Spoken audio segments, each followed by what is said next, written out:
Assalamualaikum warahmatullahi wabarakatuh. Anak-anakku kelas 4B yang hebat-hebat, selamat berjumpa kembali dengan Pak Guru ya. Wali kelas kalian kelas 4B ya. Takut ada yang tidak kenal ya. Sampai sejauh ini takut ada yang tidak kenal ke gurunya ya. Inilah guru kalian ya, Bapak Yon, kelas 4B, wali kelas 4B ya. Wali kelas artinya sama, kalau di rumah wali murid, kalau di sekolah wali kelas. Berarti kelas 4B itu kedudukan Pak Guru ini sebagai wali kelas. Artinya kalau di rumah sebagai orang tua kalian, di sekolah siapa orang tua kalian? Ya wali kelas kalian. Dan tentu juga guru-guru yang lain. Baiklah anak-anakku, sebelum pembelajaran dimulai, hari ini mari kita awali dengan membaca doa ya.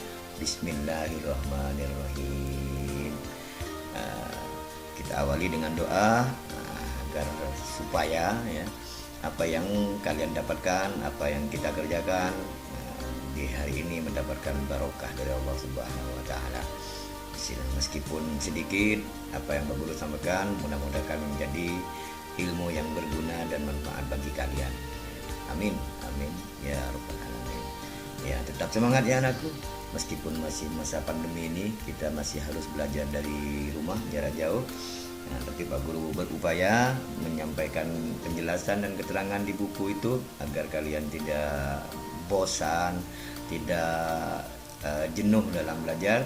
Nah, apapun yang Pak Guru lakukan ini adalah hanya untuk memberikan penjelasan agar kamu bisa mengerjakan tugas-tugas yang ada di buku paket tema itu ya.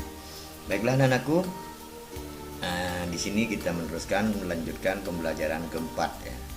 Sebelum pembelajaran keempat ini dimulai, Pak Guru hanya ingin mengingatkan ya. Mudah-mudahan sudah tumbuh apa tugas Pak Guru yang pada pertemuan yang kemarin itu tugas kalian untuk menanam kacang hijau ya. Arta itu kacang hijau yang ditanam di gelas aqua bekas yang berwarna bening, di mana petunjuknya di dalam itu diberi kapas ya, yang kemudian diberi biji kacang hijau itu. Kalau sudah tumbuh, kalian teliti, kalian tulis sesuai petunjuk yang sudah ada di buku itu, kerjakan ya. Baiklah anakku, kita lanjut di hari ini pembelajaran keempat. Yang seperti biasa, apa ini namanya? Pak Guru mengingatkan lagi apa namanya? Ini namanya adalah balon percakapan. Seperti ini balon percakapan. Nah, apa isinya ini? Si anak ini berbicara atau bercakap. Percakapannya di sini.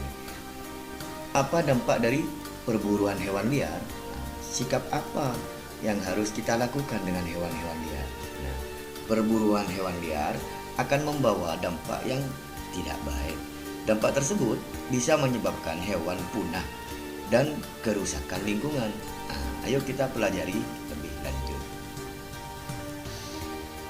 Terus ayo membaca ya, di sini ayo membaca. Bacalah cerita berikut. Di sini ada cerita, teks cerita. Pak Guru bantu membacakan ya. Nah, ini judulnya Harimau Masuk Desa, Warga Cemas. Beberapa minggu belakangan ini, warga Desa Badung hidup dalam kecemasan. Hal ini terjadi karena beberapa kali terlihat beberapa ekor harimau masuk ke area pemukiman warga. Desa Badung memang terletak tak jauh dari hutan. Harimau-harimau tersebut memang belum mengganggu warga. Mereka hanya berkeliaran seperti sedang mencari makan. Warga Desa Badung berupaya mengamankan ternak peliharaan mereka. Ketika malam tiba, warga pun bergantian melakukan ronda untuk menjaga agar harimau-harimau tersebut tidak mengganggu. Sesungguhnya, apa yang terjadi pada warga sudah lebih dahulu dirasakan oleh harimau-harimau penghuni hutan tersebut. Warga memang sering masuk ke hutan dan melakukan penebangan hutan untuk memperluas ladang kopi mereka. Tentu saja hal ini mengakibatkan habitat hewan hutan semakin sempit. Hak hidup hewan yang menjadi penghuni hutan terganggu. Pohon-pohon yang menjadi sumber makanan hewan-hewan kecil dirusak. Akibatnya Hewan-hewan kecil tersebut mencari makan di tempat lain. Nah, hewan besar seperti harimau yang memangsa hewan kecil pun kehilangan haknya untuk mencari makan di habitatnya sendiri. Naluri untuk meneruskan kehidupanlah yang membuat harimau-harimau tersebut kemudian mencari makan di tempat lain. Itulah sebabnya harimau pun masuk ke desa Badung. Jika demikian, apakah harimau yang mengganggu hak hidup warga desa Badung, atau justru warga desa Badung yang mengganggu hak hidup harimau di hutan? Manusia dikaruniai akal, budi pekerti, dan kebijaksanaan.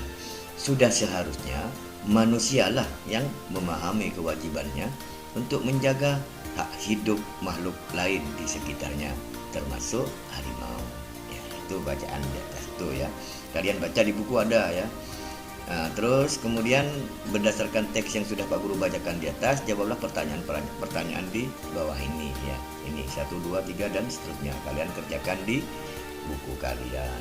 Apa yang dilakukan warga terhadap hutan? Jawabannya ada di bacaan di atas itu. Apa yang terjadi dengan harimau? Jawabannya ada di bacaan di atasnya itu. Kemudian beberapa orang berburu hewan liar dengan berbagai alasan.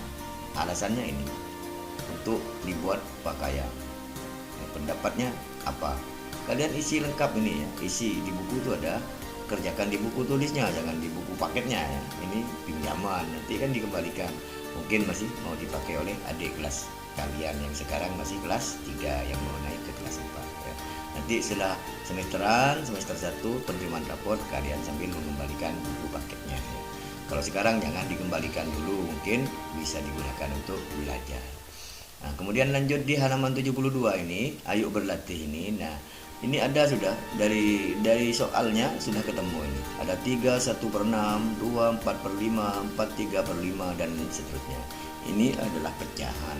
Di mana pecahan campuran, pecahan biasa, desimal, persen dan lain sebagainya kan sudah kalian pelajari di mata pelajaran khusus untuk matematika. Jadi matematika yang masuk di dalam buku tema ini tidak perlu kalian pelajari lagi karena ini sudah matang ya, di pembelajaran di matematika ya. Nah, untuk berikutnya matematika ada khusus. Jadi jika ada matematika di tema, alangkah baiknya kalian diloncati saja masuk di pembelajaran berikutnya. Kemudian ayo renungkan di sini ya. Nilai-nilai apa yang kamu pelajari hari ini anakku? Menurutmu apa yang bisa kita lakukan supaya perburuan hewan liar bisa dikurangi? Nah, ini kerjasama dengan orang tua kalian ya. Baik-baik ya terhadap orang tua, karena tanpa orang tua kalian tidak bisa apa-apa ya. Sekarang belajar dari rumah, berarti kalian harus baik-baik dan berbakti dan mengikuti semua perintah dari orang tua. Disuruh-suruh kemana jalan ya, bantu orang tuanya, kasihan ya. Orang tua kalian itu sudah bersusah payah untuk menyekolahkan kalian dan sebagainya ya. Kunci sukses, ingat, kunci sukses adalah taat dan patuh terhadap orang tua. Jangan lupa bagi yang sudah bisa bersolat, beribadah, kerjakan perintah Allah Subhanahu wa taala ya. Sekali lagi, mungkin ini yang bisa Pak Guru sampaikan di pembelajaran keempat ini. Nah, mudah-mudahan meskipun sedikit banyak manfaatnya. Jangan lupa dikerjakan tugasnya yang ada di buku. Nanti kalau sudah selesai satu subtema dari pembelajaran 1 sampai pembelajaran 6, kalian kumpulkan buku tugasnya. Bagi yang buku tugasnya masih ada di Pak Guru di sekolah, sudah dinilai dan sudah Pak Guru umumkan untuk diambil, tapi sampai saat ini masih banyak yang belum diambil ya. Itu saja anak-anakku, mudah-mudahan tetap semangat, kalian selalu diberi kesehatan oleh Allah Subhanahu wa taala. Ya, kurang lebihnya Pak Guru mohon maaf. Pak Guru akhiri untuk hari ini dengan pembacaan syukur alhamdulillah kepada Allah Subhanahu wa taala, dan Pak Guru akhir kata wassalamualaikum warahmatullahi wabarakatuh.